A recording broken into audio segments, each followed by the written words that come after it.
And as I talked with some of my other colleagues in the industry at the time, they all felt the same frustration. I knew there had to be a better way to do this. My name is Clay Paslay. I'm the Chief Executive Officer and Managing Partner for the Paslay Group. We're a professional consulting firm in the commercial aviation sector, and we have 3 different divisions in the company. Our Executive Program Management Group, which is focused on providing strategic advisory and leadership services for airport executive teams managing large, complex capital development programs at their airport.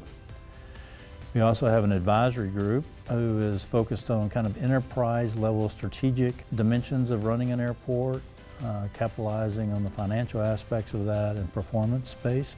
And then our third group is the PG Development Group, and their primary focus is working with airport executives to monetize their non-aeronautical land at the airport to create new revenue streams for them at the airport.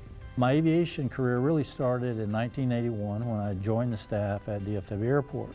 I was hired on in their planning and engineering group and was the airport's kind of project manager, if you will, for various projects across the airport. I was there for 25 years, and over that course of my career there, we did billions of dollars of development at DFW Airport.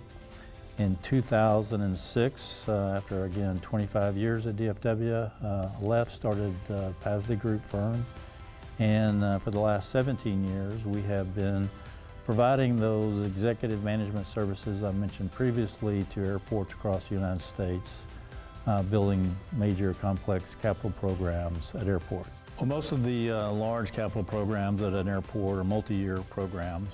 Could be 3, 4, 5 years in length, hundreds of millions, if not billions of dollars.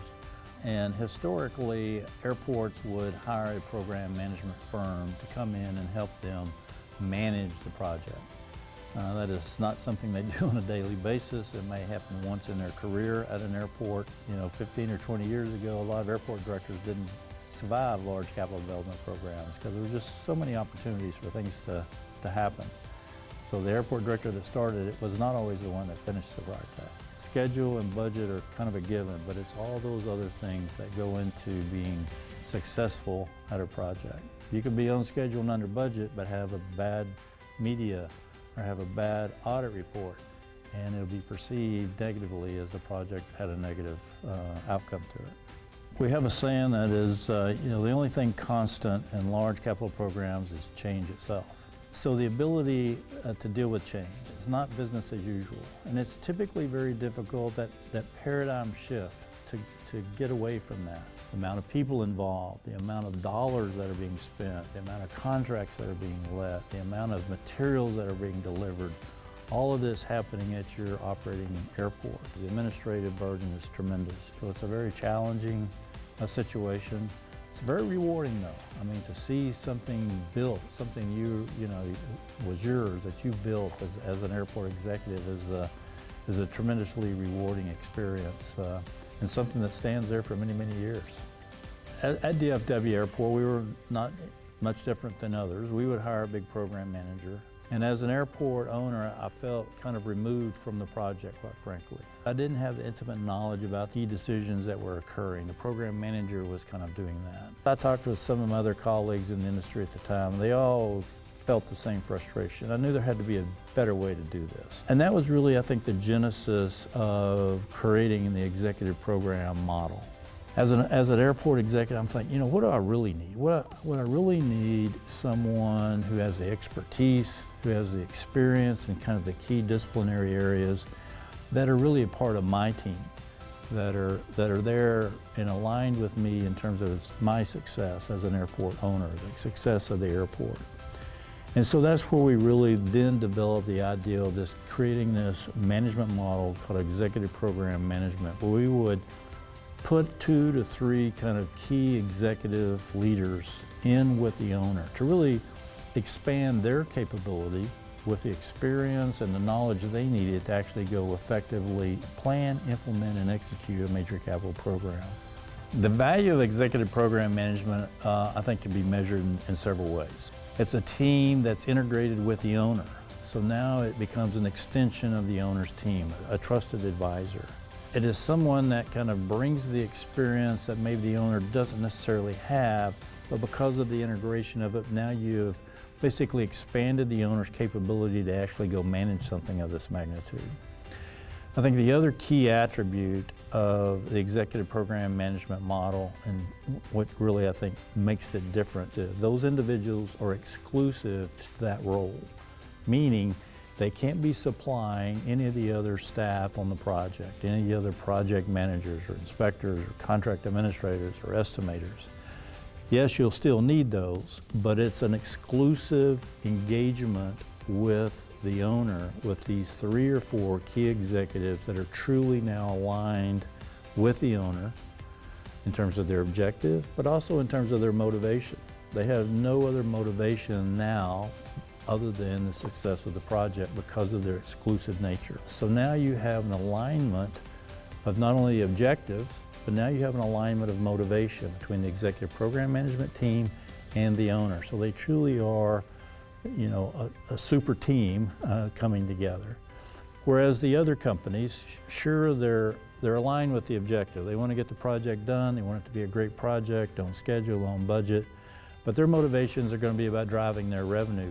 The Paslay Group EPM secret sauce is really the customization of the execution strategy specific to the owner's situation, their objectives, their capabilities, and their constraints.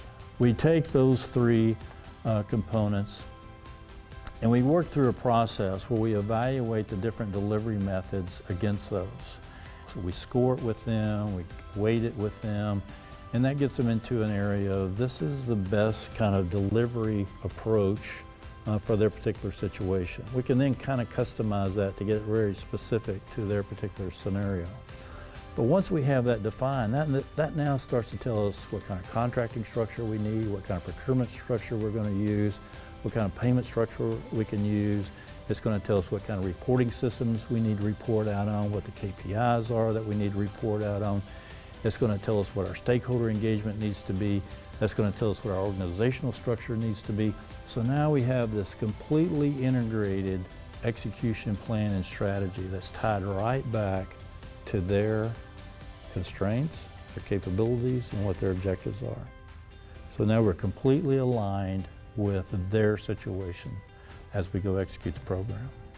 Typically, in an executive program management team, you're going to have a leader, your executive program manager, someone who is very versed in kind of the total program picture, if you will. The second position that we typically always see with that team is your project controls manager, setting up those control systems, the reporting systems, the scheduling, the tracking, the trending systems, all needed to properly manage and track and follow the capital program. And then it really starts to get into based on the owner's capabilities. You might see a design manager, you might see a construction manager, or maybe an implementation manager that's kind of a combination of both. And a lot of that may be driven by the delivery method you're using. It may be driven by the owner's capabilities. Sometimes we'll see unique requirements. We'll see like an ORAT manager requirement. Or if we're building an automated people mover system, maybe we'll have a people mover system manager as a part of the EPM team. So that creates the executive program management team. Now, I think it's a model that is not exclusively limited to the aviation sector. You can apply this delivery or this management model to just about any sector where an owner who maybe doesn't build something on a daily basis, but maybe has major capital programs, needs a trusted advisor team to work with them to help them truly plan and execute and manage a large capital program.